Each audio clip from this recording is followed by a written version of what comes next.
ஏன் தமிழ் சினிமாவில் இஸ்லாமியர்களை சித்தரிப்பதற்கு வேற அடையாளமே கிடைக்கலையா? ஏன் பயோபிக் எடுப்பதற்கு கூட தகுதியானவர்கள் இஸ்லாமியர்கள்ல இருக்கிறாங்க. அவர்கள்ல ஒரு 5 பேரை உங்க முன்னாடி நான் இப்ப காட்டுறேன். உலகம் போற்றும் அறிவியல் விஞ்ஞானி, இந்தியா கொண்டாடிய ஒரு இந்தியர், இந்தியாவிற்காக தனது வாழ்க்கையை அர்ப்பணித்த ஐயா அப்துல் கலாம் ஒரு முஸ்லிம் தான்.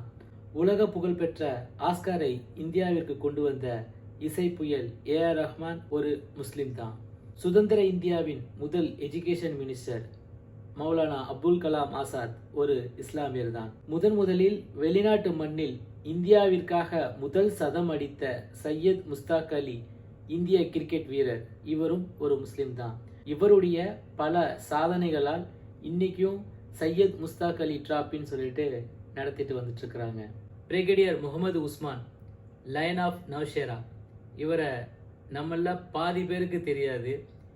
1947 இந்தியா பாகிஸ்தான் பிளவின் போது பாகிஸ்தானிலிருந்து மிகப்பெரிய ஆஃபர், அவருக்கு உயரிய பதவி தருவேன் அப்படின்னு சொல்லும் போதும், நான் இந்தியா மண்ணில் தான் பிறந்தேன், இதுதான் என்னுடைய மண்ணு, இங்கே தான் என்னுடைய ஆர்மியை தொடருவேன் அப்படின்னு சொல்லிட்டு நமக்காக சேவை செஞ்ச ஒரு மாவீரர் தான் பிரிகேடியர் முகமது உஸ்மான்.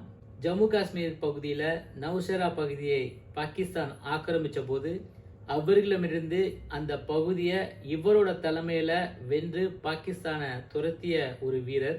இன்னைக்கும் அவரை அந்த பகுதியை காப்பாற்றியதுனால நவ்ஷேராவின் சிங்கம் என்று அழைப்பாங்க. 1948 நடந்த ஒரு குண்டு வீச்சில் தனது உயிரை இழந்தார். அவர் இறந்தபோது அவருக்கு வயது 35. இவரும் ஒரு முஸ்லிம் தான். நான் இங்க பட்டியலிட்ட இவர்களை விட அதிகமாக இந்த நாட்டுக்காகவும் இந்த மக்களுக்காகவும் போராடிய பல இஸ்லாமியர்களை என்னால் குறிப்பிட்டு சொல்ல முடியும். இவர்களைப் போல இந்திய சினிமாவிலையும் சரி, தமிழ் சினிமாவிலையும் சரி, யாருமே நம்ம பார்க்க முடியல.